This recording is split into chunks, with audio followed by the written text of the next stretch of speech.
ప్రభునందు ప్రియమైన దేవుని వారలారా, దేవుడు మనకి ఇచ్చిన గొప్ప సమయాన్ని బట్టి ఎన్నో వారాల బట్టి మనమందరం కూడా ఒకే విషయాన్ని మనం వింటున్నాం, నేర్చుకుంటున్నాం. విశ్వ ప్రపంచములో క్రైస్తవులకు ఏది మేలు అనే విషయాన్ని మనం వింటున్నాం. అందులో భాగముగా మనుష్యులను నమ్ముకొనుట కంటే యెహోవాను ఆశ్రయించుట మనకు మేలు అనే విషయాన్ని మనం ప్రారంభించుకున్నాం. పరలోకమందున్న పరమ తండ్రిని దేవుణ్ణి ఆశ్రయించుట వలన మనకు కలిగిన మేలు ఏంటి అనేది గత ఆదివారం మనం ప్రారంభించుకున్నాం. మీకు గుర్తుందో లేదో మరి. మరలా చెప్తున్నాను, పరలోకమందున్న పరమ తండ్రిగా పిలబడుతున్న ఆ యెహోవా దేవుని మీద మనమందరము కూడా ఆధారపడితే, ఆయనను మనం ఆనుకున్నట్లయితే, ఆయనే మనకు ఆదరణకర్తగా మనం భావించి ఆయన మీదే మనం బేస్ అయితే, మరి మనకు కలిగిన మేలు ఏంటి అనేది గత ఆదివారం మనం నేర్చుకున్నాం. ఏంటయ్యా మనకు మేలు అంటే, ప్రభునందు ప్రియమైన దేవుని వారలారా, ఒక్కసారి చూడండి. దావీదు గారు రాసిన కీర్తన 5వ అధ్యాయము వచనం 11 ప్లీజ్.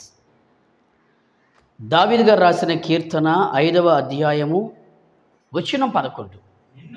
నిన్ను అనగా తండ్రి అయిన దేవుడు గుంటున్న ఆయనను ఆశ్రయించే వారందరూ, కొందరు కాదు అందరూ ఆశ్రయించాలి. అందరూ సంతోషించుదురు. అంటే మనకు కలిగిన లాభం, యెహోవాను ఆశ్రయించిన ఎడల, తండ్రిని ఆశ్రయించిన ఎడల, ఆయన మీద మనమందరము కూడా ఆనుకొని ఎడల లేదా ఆధారపడిన ఎడల మనకు కలిగిన గొప్ప లాభం ఏంటి, మనకు కలిగిన మేలేంటండి అంటే, మనము సంతోషిస్తాము. లేదా మనకు సంతోషం. మనం అనుకోవచ్చు, బహుశా ఆస్తులున్నాయి మాకు సంతోషం ఉంది, అంతస్తులున్నాయి మాకు సంతోషం ఉంది, పేరు ప్రఖ్యాతి బలము బలగము ఏమిటి ఎన్నో ఉన్నాయి మాకు సంతోషం అనుకోవచ్చు. అందులో ఎవరికి కూడా పరిపూర్ణమైన సంతోషం, సంపూర్ణమైన సంతోషం అయితే ఉండదు. ఆ సంతోషం తాత్కాలికమైన సంతోషం, అనగా కొంతకాలము వరకు మాత్రమే ఉండే సంతోషం. కానీ సంపూర్ణమైన సంతోషం, పరిపూర్ణమైన సంతోషం, కలకాలము, మన మరణము తర్వాత కూడా ఉండే సంతోషము ఎప్పుడు అంటే, పరలోకమందున్న తండ్రి అయిన దేవుని మీద మనమందరము కూడా ఆధారపడినప్పుడు లేదా ఆయనను ఆశ్రయించినప్పుడు, తండ్రి మీరే మాకు దిక్కు. పొలాలున్నా, పశువులున్నా, పేరు ఉన్నా, అంగబలము ఉన్న, అందబలము ఉన్న, గుండె బలము ఉన్న, రాజకీయ బలము ఉన్న, ఏ బలము ఉన్నా, మళ్ళా చెప్తున్నా మీకు, కొంతకాలము వరకు మనకు సంతోషం. కానీ పరిపూర్ణమైన సంతోషం, కలకాలం, ఇంకా చెప్తున్నాను మీకు అర్థమయ్యే భాష, కలకాలం మనతో ఉండే సంతోషం ఏంటండి అంటే, మనకొచ్చే సంతోషం ఏంటండి అంటే, మనమందరము కూడా తండ్రి మీద ఆధారపడినప్పుడు, తండ్రిని ఆశ్రయించినప్పుడు మనకు కలిగిన గొప్ప మేలేటండి అంటే సంతోషం. ఈ సంతోషము శ్రమల్లో సంతోషం, బాధలలో సంతోషం, సమస్యలు వచ్చినా సంతోషంగా ఉంటాం, ఆర్థిక ఇబ్బందులు వచ్చినా సంతోషంగా ఉంటాం. ఎందుకంటే ఏమండి, మనము దేవుని మీద ఆనుకుంటున్నాం, ఆధారపడుతున్నాం, ఏమండి, ఆశ్రయిస్తున్నాం కనుక ఆయనే మనకు శరణం అంటున్నాం కనుక మనకు సంతోషం. ఇది గత వారం మనం విన్నాం, నేర్చుకున్నాం. ఏమండి, ఈరోజు అదే దావీదు గారు రాసిన కీర్తన 9వ అధ్యాయము మరొక మేలు చూద్దాం. మనుష్యులను నమ్ముకునుట కంటే యెహోవాను ఆశ్రయించుట మేలు అని భక్తుడైన దావీదు అన్నాడు కదా. మరి దేవుణ్ణి ఆశ్రయించిన యెడల మనకు కలిగిన మేలు ఏంటి? ఇది రెండవ మేలు. మొదటి మేలు ఏంటి? మొదటిది, దేవుణ్ణి మనం ఆనుకుంటే, దేవుణ్ణి ఆయన మీద ఆధారపడితే మనకు కలిగిన మొదటి మేలు సంతోషము. మర్చిపోకండి. మరి రెండవ మేలేంటి చూద్దాం. చూడండి, దావీదు గారు రాసిన కీర్తన 9వ అధ్యాయం వచనం 10 ప్లీజ్. యెహోవా నిన్ను, వింటున్నారా, నిన్ను ఆశ్రయించువారు. బాగా వినాలి. అందుకే నిన్ను అంటే ఎవరు? తండ్రి అయిన దేవుణ్ణి, తండ్రి అయిన దేవుణ్ణి ఆశ్రయించిన వారిని నీవు విడిచిపెట్టువాడవు కావు. ఇదొక మేలు. ఇది రెండవ మేలు. బాగా వింటారా? బాగా వినండి. ఏమండి, మీకు అర్థమవుతుందా? మరలా జాగ్రత్తగా స్పష్టంగా చదవండి. యెహోవా నిన్ను ఆశ్రయించు వారిని ఏంటి, ఎవరైతే దేవుణ్ణి ఆశ్రయిస్తారో అటువంటి వారిని మాత్రమే. మర్చిపోకండి, మరలా చెప్తున్నాను, ఎవరైతే తండ్రి అయిన దేవుణ్ణి ఆశ్రయిస్తారో, ఆయన మీద ఆధారపడతారో, ఆయన మీద ఆనుకుంటారో, ఆయనే మాకు బలము, ఆయనే మాకు అండ, ఆయనే మాకు శృంగము, ఆయనే మాకు ఒక ఆశ్రయ దుర్గము అని ఎవరైతే ఆయనను నమ్ముకుంటారో అటువంటి వారికి కలిగిన మేలులు ఇవి. వద్దా మనకి మేలు? ఇది రెండవ మేలు. ఏంటి రెండవ మేలు అంటే, నిన్ను ఆశ్రయించే వారందరూ, ఎవరైతే దేవుణ్ణి ఆశ్రయిస్తారో అటువంటి వారిని దేవుడు అటువంటి వారిని విడిచిపెట్టను అంటున్నాడు. మరి ఎవరిని విడిచిపెడతాడు? ఇప్పుడు చెప్పండి. ఎవరిని దేవుడు విడిచిపెట్టేస్తాడు? ఆయనను ఆశ్రయించని వారిని.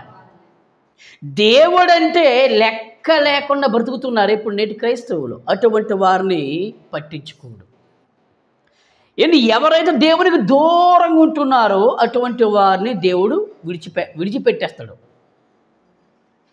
ఎవరైతే దేవుడంటే లెక్క లేకుండా, కాతర లేకుండా, పట్టించుకోకుండా, దేవుడంటే భయము భక్తి లేకుండా ఎవరైతే దేవునికి దూరం ఉండాలనుకుంటారో అటువంటి వారిని దేవుడు విడిచిపెట్టేస్తాడు, వదిలేస్తాడు, పట్టించుకోడు, వారి ప్రార్థన ఆలకించడు. నిజమేనండి. మరి ఎవరిని పట్టించుకుంటాడు? ఎవరిని విడిచిపెట్టను అన్నాడు? ఎవరిని విడిచిపెట్టను అన్నాడంటే, ఎవరైతే దేవునిని ఆశ్రయిస్తారో, ఎవరు దేవుని మీద ఆధారపడతారో అటువంటి వారికి, లేదా అటువంటి వారి జీవితంలో దేవుని ద్వారా మనకు కలిగిన రెండవ లాభము లేదా రెండవ మేలు ఏంటండి అంటే, మనలను దేవుడు విడిచిపెట్టేవాడు కాదు. ఎప్పుడు? మళ్ళీ చెప్తున్నాను, ఎప్పుడు? ఎవరైతే ఆయనను ఆశ్రయిస్తారో వారిని మాత్రమే విడిచిపెట్టడు. ఎవరైతే దేవుని ఆశ్రయించరో, దేవుని మీద ఆధారపడరో, మనుషుల మీద ఆధారపడతారో, మనుష్యులను ఆశ్రయిస్తారో, మనుష్యుల మీద ఆనుకుంటారో, మనుషులే మాకు సమస్తమాలే మాకు అనుకుంటారో అటువంటి వారి విషయంలో దేవుడు ఖాతరు చేయుడు, పట్టించుకోడు. ఇది మీరు నమ్మండి. ఎందుకు నమ్మాలంటే బైబిల్లో దేవుడు రాయించాడు కనుక. మళ్ళీ చదవండి జాగ్రత్తగా. యెహోవా, దావీదు అంటున్నాడు, యెహోవా నిన్ను ఆశ్రయించే వారందరినీ నీవు విడిచిపెట్టువాడవు కావు. అంటే అర్థం ఏంటి?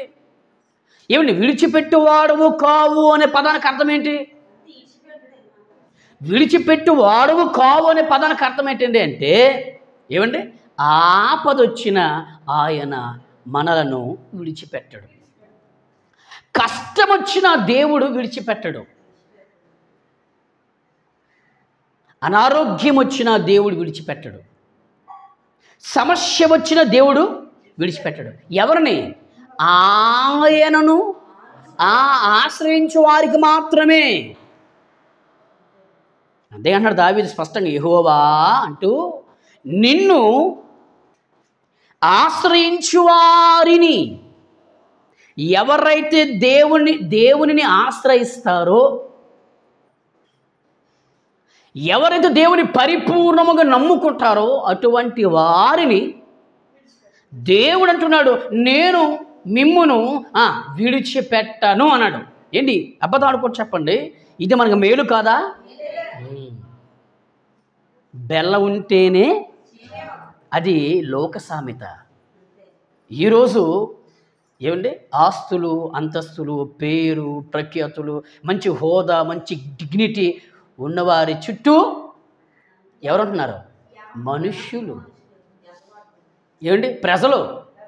అదే ఏమీ లేకపోతే ఎవరూ ఉండరు. ఏమమ్మా, ఏమయ్యా అని ఏమండి పలకరించేవారు కూడా రారు, ఉండరు కూడా. అదే బెల్లము అనే ఆస్తులు ఉంటే, బెల్లము అనే మంచి పలుకుబడి ఉంటే చుట్టూ మనుషులే. అక్క అంటారు, అన్న అంటారు, వదిన అంటారు, పిన్ని అంటారు, మమ్మీ అంటారు. అన్నీ ఉంటే ఏమీ లేకపోతే పట్టించుకోరు. కానీ దేవుడు అలా కాదండోయ్. మళ్ళీ చెప్తున్నాను మీకు, ఎవరైతే దేవునిని ఆశ్రయిస్తారో ఆయన అంటున్నాడు, నన్ను ఆశ్రయించు వారిని నేను విడిచిపెట్టువాడను కానయ్యా అన్నాడు. ఇంకా మీకు డౌట్ అయితే ఏమండి, ఒక బంగారపు మాట చూపిస్తుంది చూడండి. 91 చూడండి వచ్చిన అధ్యాయం, దావీదుకి రాసిన కీర్తన 91 చూడండి.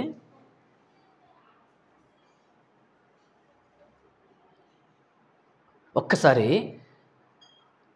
వచ్చిన 14 జాగ్రత్త ఉందామే. అతడు అంటే ఎవరు? భక్తుడు.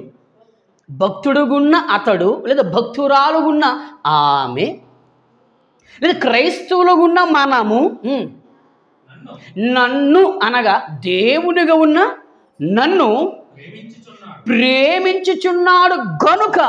ఏంటి? ప్రేమించుచున్నాడు గనుక. మళ్ళీ నిజంగా మనం దేవుని ప్రేమిస్తే, ఎవరిని ప్రేమిస్తే, నిజముగా మనం నిజంగా దేవుని ప్రేమిస్తే దేవుడు మనకిస్తున్న ఒక అద్భుతమైన ఆదరణ, భరోసా ఏంటయ్యా అంటే,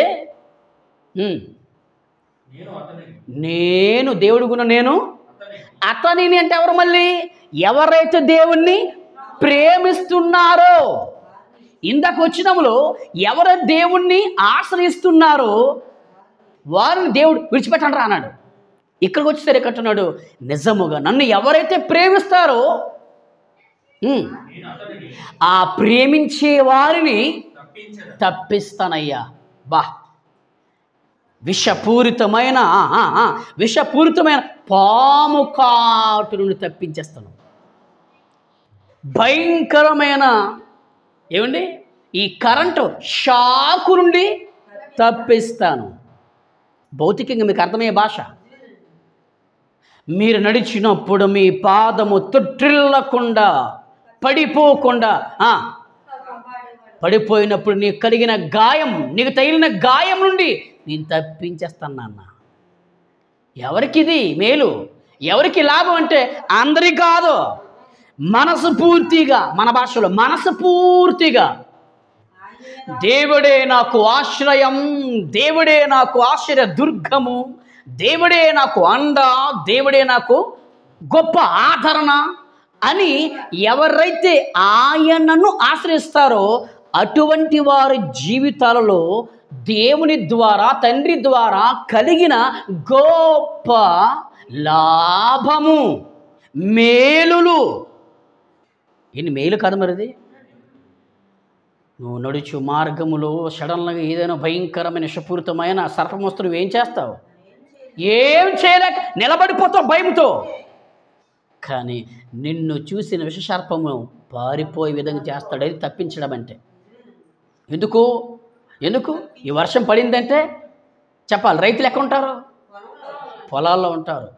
ఏమండి పశువులు ఉన్నవారు పశువులు చాలా ఉంటారు ఎక్కువ. ఏం పాములు రావా? ఏం భయంకరమైన విషపూరిత పురుగులు రావా? ఏమండి నిజమే. అటువంటి వాటి నుండి నేను మిమ్మను ఏంటి ఎవరైతే ప్రేమిస్తారో, మళ్ళా చెప్తున్నా మీకు, ప్రేమించిన వారిని తప్పిస్తానని చెప్పాడు. ఎవరైతే నన్ను ఆశ్రయిస్తారో ఆశ్రయించిన వారిని నేను విడిచిపెట్టువాడిని కాను. పట్టుకుంటున్నానని. ఏంటి మేలు కాదు మనకి? మేలే. మన పనులలో, మన ప్రయాణాలలో, ఇంట్లో ఉన్నప్పుడు కానీ బయట ఉన్నప్పుడు కానీ నిజంగా మనం తప్పించబడుతున్నాం. ఏమిటి రక్షింపబడుతున్నాం, సంరక్షింపబడుతున్నాం అంటే దాని వెనక బలమైన హస్తం మనకు తోడుగా ఉందనే విషయం మర్చిపోకండి. అందుకే మనుష్యులను నమ్ముకొనుట కంటే యెహోవాను ఆశ్రయించుట మనకు ఎంత మేలంటే, ఇదిగోండి ఒక సందర్భములు అంటున్నాడు దేవుడు, తండ్రి అని దేవుడు, నేను మిమ్మును విడవను అంతే. ఎందుకు? మీరు నా మీద నన్ను ఆశ్రయిస్తున్నారు కనుక. ఇంకో దగ్గరికి వచ్చేసరికి మీరు నన్ను ప్రేమిస్తున్నారు కనుక మీకు కలుగుతున్న ప్రమాదం నుండి తప్పిస్తాను. మీకు మీ మీదకి వస్తున్న భయంకరమైన తెగులు నుండి తప్పిస్తాను. తెగులు భయంకరమైన రోగము నుండి, వ్యాధుల నుండి, ఆపద నుండి, విపత్తు నుండి, శోధన నుండి మిమ్మల్ని తప్పించేస్తున్నాను. ఏంటి మేలు కాదు? అది మేలే. నువ్వు నమ్మితే మేలే. మనం విశ్వసిస్తే మేలే. నిజంగా మనం దేవుని మీద ఆనుకుంటే మేలే. నిజంగా దేవుని మనసపూర్తిగా ప్రేమిస్తే అది మనకు మేలే. ఏమండి ఆలోచించండి. అంటే మనమందరము కూడా ఎవరి మీద ఆశ్రయించాలి? గత వారం చెప్పానే కదా, ఒక సారేపొత్తు విధవరాలు. ఆమె గురించి సాక్షాత్తు మత్తయి సువార్తలో యేసు ప్రభు చెప్పేశాడండి. తెలుసా? ఏమండి మొదటి రాజుల గ్రంథం 17వ అధ్యాయములో ఉన్న సారేపొత్తు విధవరాలు గురించి మత్తయి సువార్తలో యేసు ప్రభు సేవా పరిచర్య కాలంలో ఆయన నోటంట వచ్చిన అమూల్యమైన మాటలు. ఇశ్రాయేలు దేశములో ఎంతోమంది విధవరాండ్రులు, భర్త చనిపోయిన విధవరాండ్రులు ఉన్నారు. కానీ వింటున్నారా? కానీ సారేపతు అనే ఊరిలో ఉన్న విధవరాల దగ్గరికే ఏలియా ప్రవక్తని పంపించాడు. అంటే ప్రభునందు ప్రేమను దేవుని వారులారా, ఏమండి అన్యురాలైన ఈ సారేపతు విధవరాలు యెహోవా తండ్రి మీద ఆధారపడిపోయింది. ఎప్పుడు చెప్పమంటారా? వినండి, ఎప్పుడు చెప్పమంటారా? ఏలియా ప్రవక్తను చూడగానే ఈయన యెహోవా దేవుని ప్రవక్త అని పసి కట్టేసిందండి. తెలిసిపోయింది ఆమెకు. రెండవది ఏంటండి అంటే ఏలియా ప్రవక్త గారు చెప్పిన మాటకు శిరస్సు వంచేసింది. మూడవది ఏంటండి అంటే ఏలియా ప్రవక్త గారు చెప్పిన పనిని ఆమె చేసేసింది. ఏంటయ్యా పని అంటే మొదటి రొట్టె లేదంటే మొదటి అప్పము చేసి ఏలియా ప్రవక్త గారి ఆకలిని తీర్చేసింది, ఆయన యొక్క దాహాన్ని తీర్చేసింది. ఎవరు? సారేపతు విధవరాలు. 3. ఏమండి 4 చెప్పమంటారా? నిజమేండి. ఏంటి ఆమెకు వచ్చిన సమస్య ఏంటో ఆ సమస్యను సమస్యగానే ఏలే ప్రవక్త గారు చెప్పేసింది. ఇంకా మన భాషలో చెప్పమంటారా? ఉన్నది ఉన్నట్టుగానే చెప్పేసింది. ప్రవక్తను చూడగానే అబద్ధం అనలేదు. ప్రవక్తను చూడగానే సాకు చెప్పలేదు. ఏమండి నిజమే. ఇంట్లో ఏంటి పరిస్థితి, ఇంట్లో ఏంటి సమస్య, ఇంట్లో ఏంటి ఇబ్బంది, ఆ ఇబ్బందిని ఏమండి ఆ సమస్యను ప్రవక్తను చూడగానే ఈయన పరమ తండ్రి అయిన దేవుని యొక్క సేవకుడు, ఈయనతో చెప్పుకుంటే ఆయన నాకు ఆదరణ కలిగిస్తాడు. నమ్మేసిందమే. సూపర్ అండి. నిజంగా ఆమెకున్న భక్తి, ఆమెకున్న ఏమండి ఆ నమ్మకత్వం, ఆమెకున్న విశ్వాసం ఈరోజు మనకు లేదు. ఏమండి నిజమే. ఇన్ని సేవకులు చూడగానే ఉన్నదున్నట్టు చెప్పేవారు చాలా తక్కువ. సేవకులు ఇంటికి రాగానే, సేవకులు చూడగానే ఏమండి అక్కడ జరిగిన సంఘటన వేరు, వీరు చెప్పే మాట వేరు. ఎందుకు? అందుకేనండి అలా అంటే ఆ వాక్యానికి విరోధముగా, వాక్యానికి వ్యతిరేకముగా అక్కడున్న సమస్యకు వీరు మళ్ళీ కొత్త మాటలు కలుపుకొని చెప్పడం వలనే కొంతమంది క్రైస్తవ భక్తి జీవితాలు పాపం ఏమండి ఆత్మీయంగా కానీ, భౌతికంగా కానీ, ఆర్థికంగా కానీ ఎదగడానికి ఏంటి అస్సలు అవకాశాలు ఉండటం లేదు. వాస్తవం చెప్పండి, తప్పేం కాదు. ఉన్నది చెప్దాం, తప్పేం కాదు. అదే నా జీవితంలో ఏది జరిగినా, లేదా నా పరిచయ విషయంలో కానీ, నా వ్యక్తిగత విషయంలో కానీ, మీ వ్యక్తిగత విషయంలో కానీ వాస్తవాలు చెప్దాం దేవునికి. మనం అనుకోవచ్చు మధ్యవర్తి ఏలే ప్రవక్త. ఈరోజు ఏలియాగా పిలవబడుతున్న నేను మధ్యవర్తిని, మీకు తండ్రి అయిన దేవునికి మీకు మధ్యవర్తిని నేను. అంటే మీరు దేవుని మాటగా నాకు చెప్తారు. మీకు అర్థమైందా? చెప్పినప్పుడు అవునంటే అవును, కాదంటే కాదు, అంతే కథం. ఏలియా ప్రవక్త ఏంటి నిజం మీకు అర్థమవుతుందా? సారేపతు విధవరాల గురించి యేసుక్రీస్తు వారు అంతా స్పెషల్గా అక్కడున్న ప్రజలకు ఎందుకు చెప్పాడంటే, సారేపతు విధవరాలు, భర్త చనిపోయిన విధవరాలైనా, ముందు వెనక లేని ఒక అనాథ అయినా, దిక్కుమాలిన ఒక స్త్రీ అయినా, నిజం చెప్తున్నానండి, ఖచ్చితంగా మాట్లాడింది ఆమె. లేదయ్యా, నీవు నమ్ముకున్న యెహోవా జీవము తోడు. ఏంటండి మాట? తెలిసిపోయిందండి. ఏలియా ప్రవక్తను చూడగానే ఏలియా ప్రవక్త గారు ఆరాధిస్తున్న ఆరాధికుడు ఎవరంటే యెహోవా, రోషం కలిగిన దేవుడు అనే సారేపతు ఊరిలో ఉన్న విధవరాలకు తెలిసిపోయింది ప్రవక్తను చూడగానే. అదండి భక్తి అంటే. సేవకుడు అలాగ ఉండాలి. ఎందుకే మీరు నమ్మండి, నేను ఎందుకే అలాగే ఉండాలని ఆశపడతాను. నేను దిగజారిపోను. నన్ను చూడగానే నాలో నా క్రీస్తును చూడాలి. నన్ను చూడగానే, నేను చెప్పే వాక్యం వినగానే, నా నోటంటే వచ్చే మాట మీరు వినగానే నాలో ఒక దైవత్వాన్ని చూసేయాలంటే, అమ్మో మా సేవకుల్లో దేవుని శక్తి ఉంది. ఆయన మాటలో కానీ, చేసే ప్రార్థనలో కానీ, చెప్పే వాక్యంలో కానీ ఏమండి దేవుని యొక్క అతీతమైన శక్తి ఉంది.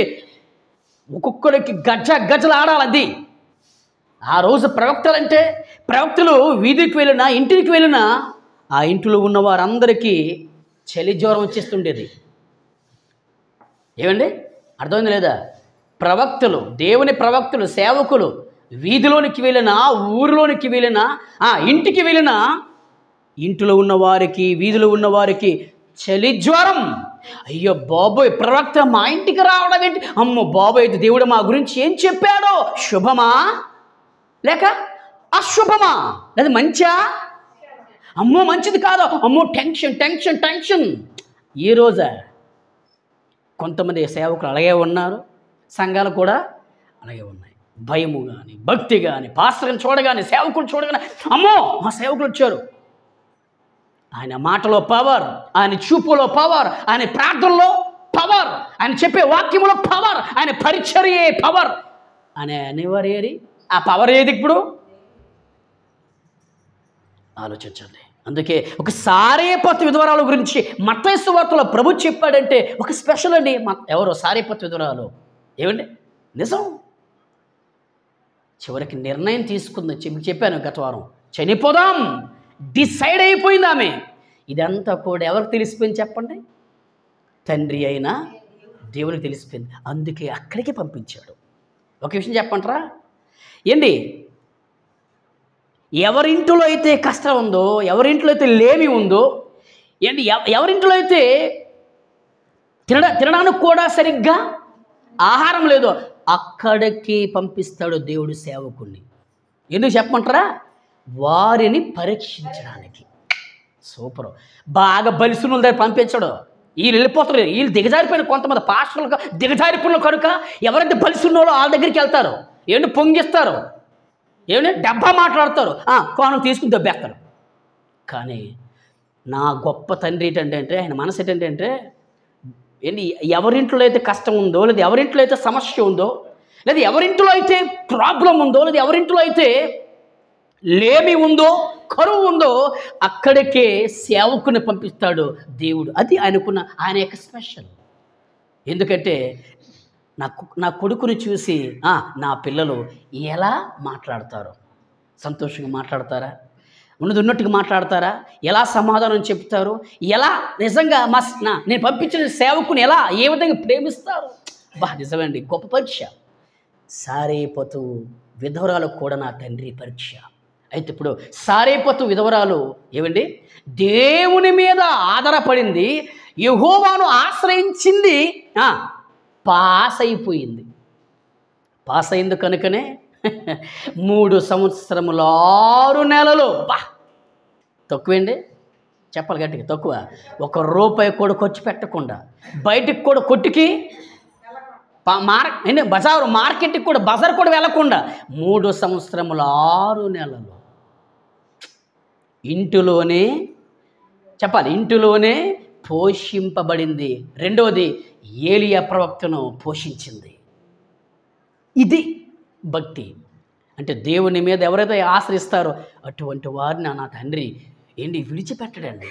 అయితే ఏలియా ప్రవక్తను విడిచిపెట్టలేదు.